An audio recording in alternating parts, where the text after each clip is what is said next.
Alright, hey YouTubers. Welcome to Chuck and Skye's Table. Yay! Welcome back.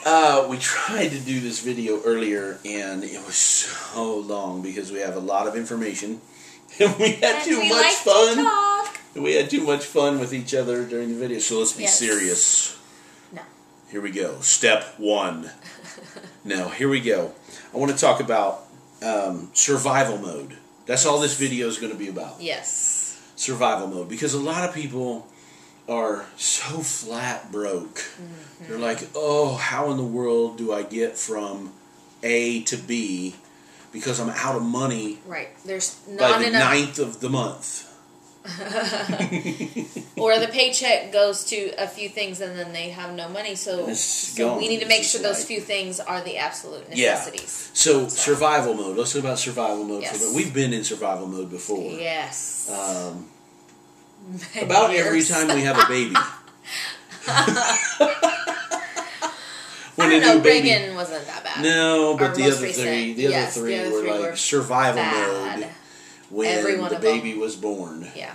Like, it's like, can we just enjoy our baby, please? How do we eat? Yeah. Which number 1 on the survival chart is when you're budgeting food. Food. Numero uno. You have to have sustenance to survive. That's exactly right. You have to have food. So make that water, priority number 1 in your budget. Yes. In survival mode budget. Right. Okay? Now listen, you're going to start thinking of other things when we get through this. They're not important. You're in survival mode. They're not survival mode stuff. It's not important. And I'll tell you why here in a minute. Number 2 is shelter. You got to have a roof over your head. You got to keep the rain off, the snow off, the wind off, whatever it is, you got to keep it off, okay? And the baddies out too. Yeah. And the family. If you're in survival mode and you own a house, it's very difficult. There's not a lot you can do. You have a house. You're not going anywhere unless you can sell it. You know, some markets you can sell a house in a couple of weeks because houses can go very fast. And then find you a place to rent. We have a couple who actually sold a house, friends of ours, and rented an apartment here in our town. And they did that, you know, to get on track, get on budget, and there's nothing wrong with that. People freak out. She's like, oh, I can't sell my house. I won't be a house owner. Just sell your house. And they're doing fine, but they've got a lot of student loans that they need to push through. But so man, if you're paying a house payment for $800 a month, but you could rent, you know, for $500 a month, then do it. Depending on where you live, of course. You could be in a part of the country that's like, I wish I could have a house for $800 a month. Yeah. Because your payment is $1,800 to $1,900 a month, or $2,500 a month. And your rent in the town could be $1,000. So you'd still be saving. Yeah, you're still saving a lot. So sell your house and get a rent. And there's nothing wrong with renting. Dave will tell you there's nothing wrong with renting. Yes. Number 3, utilities. And by that we mean running water and heat if it's wintertime. So electricity or gas. Yeah. And then maybe some air conditioning in the summer. Yeah. Because it's a necessity. You have to live. Because I know Grandma and Grandpa didn't have it, but he doesn't think he can survive. They didn't live in the South. I'm just saying. But there's a lot of Grandma and Grandpas that lived in the South. And they're all dead. I'm just saying. They're no longer here because they didn't have air conditioning. No. So it could be important. The last thing is transportation. However that looks. Yeah, if you live in the city and you can take public transportation and that can budget out cheaper than gas for your car and all that. Gas for a car. The other thing is a bicycle. Yeah. Now, I've got a friend in Muncie, Indiana, and he rides his bicycle a lot. To work. And he has actually helped Muncie in many, many ways. Jason, shout out to you, brother. Creating bike paths and getting bike lanes in the streets. And, man, that dude is on top of it. And if you ride your bike, if you live in a place where you can ride your bike a lot, do it. You save so much money in gas. And you kill 2 birds with 1 stone. You get healthy, too. Absolutely. Don't stop by McDonald's on the way home on the bike.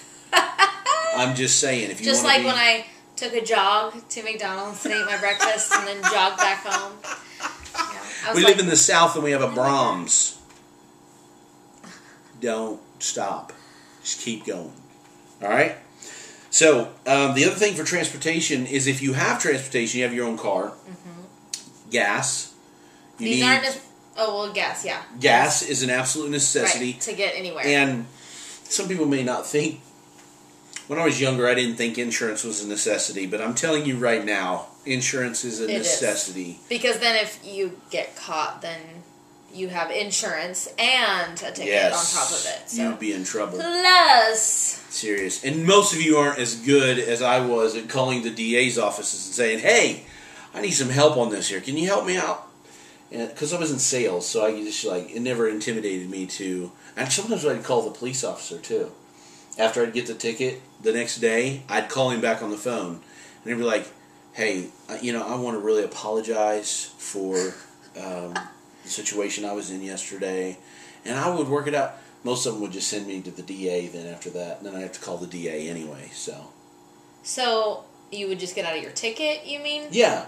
But you'd still have to get your insurance? Yeah. I'm going to tell you one story, and then we're going to shut this down. One time, I got pulled over by a police officer because I was speeding. Don't do that. It's not good. I was speeding on the highway by Drumright, Oklahoma, and I didn't realize the police officer, I had known him like 10 years before that, and we didn't recognize each other until I got home and looked at his name on my ticket, and his name was right there, and I'm like, what? So I called him the next day. I'm like, Donnie, dude, this is Chuck. Remember me? It was like, he did, because I used to work at the donut shop. And I'm not joking. I worked at the donut shop, so I knew all the police officers in a 100-mile radius. And he said, dude, I'm so sorry. Look, I'll pull that ticket. Don't you worry about it. We'll take care of it. Well, I thought we were good. And you forgot to pull it? And about a month later, on a Sunday morning, my dad's a preacher. We lived in the parsonage. Everybody's getting ready for church. People are coming to church. And the police show up in the parking lot of the church because our house is right next door to the church. Right? Mrs. Scroggs, where's your son? We're looking for Charles. Charles Scroggs, your son. And one of the police officers was a local, Dallas. Thank you, Dallas. He just had a smirk on his face the whole time. And they were there to cuff me and take me back to Drumright for not appearing in court for the speeding ticket. So I'm in a panic. I'm young. I'm freaking out. So I'm like, he was supposed to take care of this. He was supposed to take care of this. So we get on the phone, and the officer actually gave me the chance to call Donnie. And I'm like, Donnie, you said you were going to take care of this. I got police officers in my mom's house. They're going to arrest me and take me to jail. And he goes, oh, Chuck, I'm so sorry. I forgot. He goes, put the officer on the phone. Puts the officer on the phone. And he talks to him for a minute. And the officer hangs up the phone. And he goes, thank you, Mr. Scroggs. We'll be on our way. And Dallas goes, oh, man. I was hoping to cuff you and put you in the back of the car. So the moral of the story is have insurance, don't speed, and budget your gasoline. That's really the whole moral of this story, right? Right. All right. See you next time.